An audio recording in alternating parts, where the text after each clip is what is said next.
Ya, la ilaha illa anta khalaqtani wa ana 'abduk. Ya Allah, Engkau yang ciptakan aku. Aku berkomitmen menegaskan bahwa Engkau adalah satu-satunya Tuhan, tidak ada yang layak dituhankan, diibadahi kecuali Engkau. Engkau yang mencipta aku hamba-Mu ya Allah. Ya, laisa kamitsli syai', enggak ada perbandingan serupa. Saya berikan ilustrasi dan enggak sama dengan perbandingan ini. Ya, ada seorang anak berbuat salah. Datang ke ibunya. Salahnya banyak. Dan dia katakan, "Bu, saya mengaku salah, Bu. Minta maaf.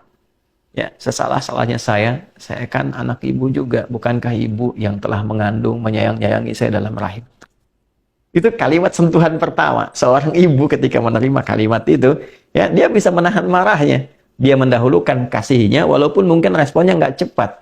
Nah, Allah laisa kamitslihi syai'. Allah berbeda.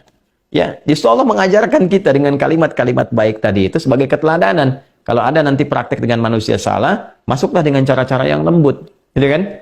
Sedangkan Allah mengajarkan kepada kita, mohon nih, lewat Nabi Muhammad SAW diajarkan oleh Nabi, nih, mohonlah kepada Allah dengan kalimat yang menyentuh. Ya, karena Allah itu maha latif, maha lembut, maha perasa, masuk dengan nilai rasa yang tinggi. Ya, Allahumma anta rabbi la ilaha illa anta khalaqtani wa ana 'abduk. Ya Allah, Engkau yang merawatku, Engkau Tuhan, Engkau yang berikan kecukupan dalam kehidupan. Aku yang berkomitmen gak ada Tuhan yang layak dipertuhankan, yang layak disembah kecuali Engkau. Engkau yang menciptakan aku hamba-Mu ya Allah. Ya, Allahu Akbar. Kemudian, wa ana ala ahdika wa wa'dika mastata'at. Ya Allah, aku berkomitmen. Aku ingin memperbaiki diri dan aku tetap dalam komitmen ala ahdika wa wa'dika. Aku berkomitmen untuk mengikat syahadatku kepadamu. Ya, ahdi itu jadi satu komitmen perjanjian ta'ahud kita dengan Allah Subhanahu wa taala bahwa kita bertauhid kepadanya. Ya, itu ada di Quran surah ke-7 Al-A'raf di ayat 172. Wa idz akhadha rabbuka min bani adama min zuhurihim dzurriyyatahum wa asyhadahum ala anfusihim alastu birabbikum qalu bala syahidna ya an taqulu yaumal qiyamati inna kunna an hadza ghafilin. Jadi kita sudah berkomitmen ya kepada Allah Subhanahu wa taala untuk mentauhidkan Allah. Nah, itu adalah ta'ahud kita, ya, pengikat kita, perjanjian kita dengan Allah. Ya Allah, aku berkomitmen ya kepada perjanjianku untuk mentauhidkan Engkau. Aku bertobat, aku akan menjaga tauhid ini, mengesahkan Engkau, menjauhi syirik, ya, menuhankan hanya Engkau saja.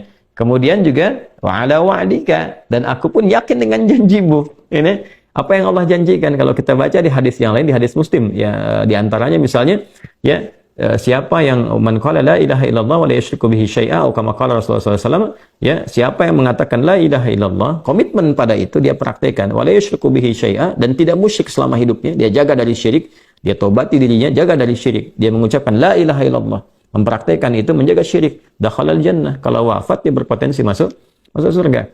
Ya, dan itu janji Allah. Nah, seakan kita mengatakan, ya Allah, aku bertobat, aku hamba-Mu, Engkau yang menciptakan aku, ya Allah. Ya, aku berjanji mulai detik ini akan komitmen kepada syahadat. Dan aku pun, ya Allah, merasakan betapa Engkau menepati janjimu untuk memberikan kemuliaan bagi orang-orang yang memegang teguh syahadat kepadamu dan menghindari perbuatan buruk yang Engkau perintahkan untuk menjauhinya. Kemudian semampu aku, ini indah nih. Nabi mengajarkan semampu aku. Ya, nah, memang ini bawaan manusia nggak bisa sempurna. Ya, kadang-kadang sudah taubat, ada salah lagi, ya, dorong lagi pakai kalimat ini, dorong lagi sampai kemudian dia merasakan kenikmatan taubat. Ya. Kemudian a'udzubika min syarri ma sana'tu. Nah, ini poinnya. Ya Allah, hamba menyadari hamba salah. Hamba ingin kembali kepadamu, memegang teguh komitmen kebaikan, menjaga itu sampai wafat sehingga mendapatkan janjimu. Ya, semampu hamba ya Allah. Namun hamba sadar, hamba punya kelemahan. Seringkali dalam nafsu ini mendorong hamba berbuat maksiat. Maka hamba mohon perlindungan kepadamu dari semua potensi buruk yang mungkin dilakukan oleh diri hamba ini. Teman-teman, kalimat ini yang menjaga seseorang hamba yang sudah taubat untuk tidak berbuat maksiat lagi. Kalimat ini yang menjaga seorang hamba yang telah mengacu kepada soleh untuk tidak berbuat salah lagi. Ini poinnya.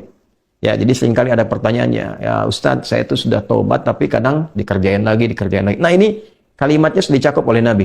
Wa'udzubika min syarri ma sana'tu. Setelah kita taubat, kita minta, ya Allah, aku mohon perlindungan darimu dari potensi keburukan yang mungkin dikerjakan oleh diriku setelah taubat ini. Ya. Ini kalimatnya indah sekali. Kemudian abu'u laka bi ni'matika 'alayya, dan aku abu'u tu a'tarifu, dan aku mengakui ya Allah betapa banyak nikmat yang telah Engkau berikan kepadaku. Ini kalimat penyesalan. Jadi di sini tercampur semua kalimat pengakuan keesaan Allah, perjanjian untuk kembali kepada Allah dalam kebaikan, ya, menepati komitmen dengannya. Kemudian memohon kepada Allah setelah taubat dijauhkan dari potensi berulang kesalahan. Lalu ini poin nih, mengakui nikmat-nikmat yang Allah berikan kepada kita, yang kadang-kadang kita lalai mensyukurinya. Ya Allah, aku ini sadar Kau berikan banyak nikmat kepada aku, nikmat nafas, nikmat udara, nikmat sehat. Kok bisa kesehatan yang Kau berikan kepada aku sebagai nikmat, aku konversi jadi maksiat? Bukannya dipakai untuk taat, kok dipakai untuk mencuri, dipakai untuk korupsi, dipakai untuk nipu, dipakai untuk celah orang.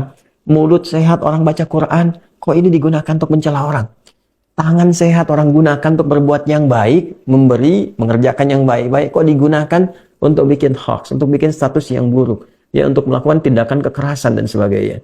Maka kita menyadari Allah, Kau mengakui nikmat-Mu kepada aku begitu banyak, ya. Kemudian wa abu laka bidzambi. Nah, ini poin yang tadi saya sampaikan. Tapi aku pun mengakui, ya Allah, aku belum mampu mengonversi nikmat tadi dengan bentuk ketaatan. Alih-alih aku taat, aku berbuat maksiat, aku sadar, ya Allah. Nah, ini petunjuk kalau mau tobat, sesali dengan penuh kesadaran, ingat maksiatnya. Latih diri kita untuk menangis. Dilatih, gitu kan? Sehingga terasa bebannya itu keluar, hatinya jadi lapang.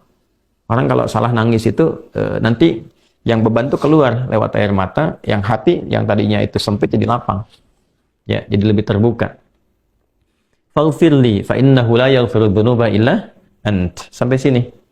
Nanti setelah itu, setelah sadar, nah jadi indah sekali.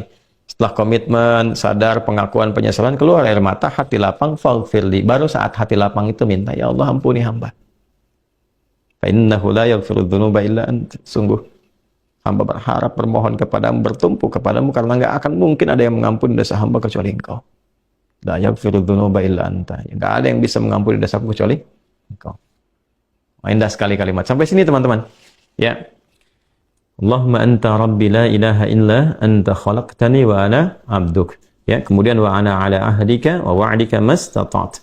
A'udzu bika min syarri ma sana'tu. Abu'u laka bi ni'matika 'alayya. Kemudian wa abu'u laka bidzambi faghfirli fa innahu la yaghfiru dzunuba illa ant. Sampai sini kalimatnya.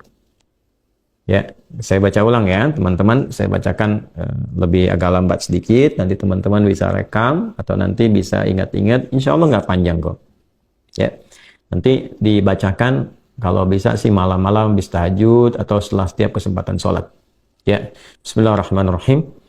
Allahumma anta rabbi la ilaha illa anta khalaqtani wa ana abduk wa ana ala ahdika wa wa'dika mastata'tu a'udzu bika min syarri ma sana'tu abu'u laka bi ni'matika 'alayya wa abu'u laka bi dhanbi faghfirli fa innahu la yaghfiru dzunuba illa ant. Saya terjemahkan sambil baca. Allahumma, ya Allah, dengan segala kerendahan diri hamba memohon kepadamu. Anta Rabbi, sungguh Engkaulah Tuhan yang merawat, memberikan kebutuhan, mencipta hamba, memberikan jalan kebaikan pada hamba. La ilaha illa ant. Hamba menetapkan tidak ada Tuhan yang layak dipertuhankan, yang layak disembah kecuali Engkau saja. Khalaqtani wa ana abduk. Sungguh Engkau yang telah menciptaku, ya Allah. Sungguh akulah hamba-Mu. Wa ana ala ahdika wa wa'dika mastata'tu. Ya Allah, aku berkomitmen untuk memegang teguh perjanjianku denganmu, dan aku berkeyakinan bahwa Engkau pun akan menepati janjimu kepada aku. Aku berusaha mewujudkan itu sesuai dengan kemampuanku. A'udzubika min syarri ma sana'tu. Ya Allah, setelah permohonan taubat ini, komitmen ini, aku memohon perlindungan-Mu, ya Allah. Aku berlindung kepadamu dari segala potensi buruk yang mungkin terjadi dari dalam diriku, yang aku perbuat. Abu'u laka bi ni'matika 'alayya. Aku menyadari, mengakui, ya Allah, betapa besar nikmat-Mu yang Kau berikan kepadaku. Wa abu'u laka bi dzambi. Dan aku pun menyadari, ya Allah, belum mampu mensyukuri nikmat-nikmat tadi. Bahkan lebih sering aku berbuat dosa, kesalahan dibandingkan mensyukuri nikmat-Mu kepadaku. Faghfirli. Aku mohon, ya Allah, ampuni diriku. Fa innahu la yaghfiru dzunuba illa ant. Maka sungguh aku sangat berkeyakinan, ya Allah, tidak ada satupun yang mampu mengampuni dosaku kecuali Engkau saja. Bila mampu kita mengamalkan ini dengan baik, minimal ya kita dalam sekehidupan tuh bisa membacakan ini. Minimal lah dalam selama hidup paling sedikitnya bisa pernah baca ini. Ya, sebetulnya kalau bisa minimal sehari baca, sehari sekali baca ya, kita sama-sama menguatkan. Nah, wa man qalaha minan nahar muqinan biha famata min yaumihi qabla an yumsiya fahuwa min ahlil jannah. Ini garansi dari Nabi. Orang yang mampu mengatakan ini, jadi mendawamkan dia baca ini ya, dia baca ini ya minan nahar di waktu siang. Nah, misalnya muncul dari pagi itu ya, beraktivitas ya, dia baca ini, dia mengoreksi kesalahannya, bermuhasabah, dia baca nih muqinan biha dan yakin dengan semua janji-janji yang disampaikan dalam kalimat ini, dengan komitmennya, dengan janji Allah kan, dengan keyakinan bahwa Allah akan merahmati dan sebagainya. Lalu dia minta kepada Allah, tiba kemudian dia wafat di waktu itu, sebelum datangnya sore. Dia wafat itu. Ya, maka apa yang terjadi? Kata Nabi, fahuwa min ahlil jannah. Dijamin langsung di lisan Nabi termasuk ahli surga. Allahu akbar. Ya, Allahu akbar. Wa man qalaha min al-laili wa huwa muqinun biha famata qabla an yusbiha fahuwa min ahlil jannah. Dan siapa yang mengamalkannya di malam hari, dia baca di malam hari sambil dia koreksi diri, bukan sekedar baca, dia koreksi diri, dia menyadari dosanya gitu kan. Malam ini kita baca, kita sadari diri, kita ingin jadi baik, pengen jadi baik, ingin jadi lebih berkah lagi. Lalu kita meyakini semua janji-janji yang disampaikan dari lisan Nabi SAW yang mulia, ya, pada semua apa yang tadi kita telah pelajari. Maka apa yang terjadi? Samata qabla an yusbiha. Maka dia misalnya meninggal, ya, ajalnya tiba sebelum datang waktu subuh. Wa huwa min ahlil jannah. Maka Nabi mengatakan fa huwa min ahlil jannati, dia termasuk ahli surga. Ya, Masya Allah. Jadi rahmat Allah menjadikan hamba ini diterima taubatnya dan percikan kasih Allah menjamin dia menjadi ahli surga. Dibalas dengan surga, bukan dunia lagi, balas dengan surga kalau dia wafat. Ya, hadis ini teman-teman tadi disampaikan oleh sahabat Syaddad bin Aus radhiyallahu taala anhu, disampaikan juga, dikutip juga oleh Imam At-Tirmidzi dalam kitab Sunan nomor hadis 3393, kemudian di An-Nasai nomor hadis 5522, dan kita bisa dapati ini semua dengan status yang sahih, tinggal kita amalkan dalam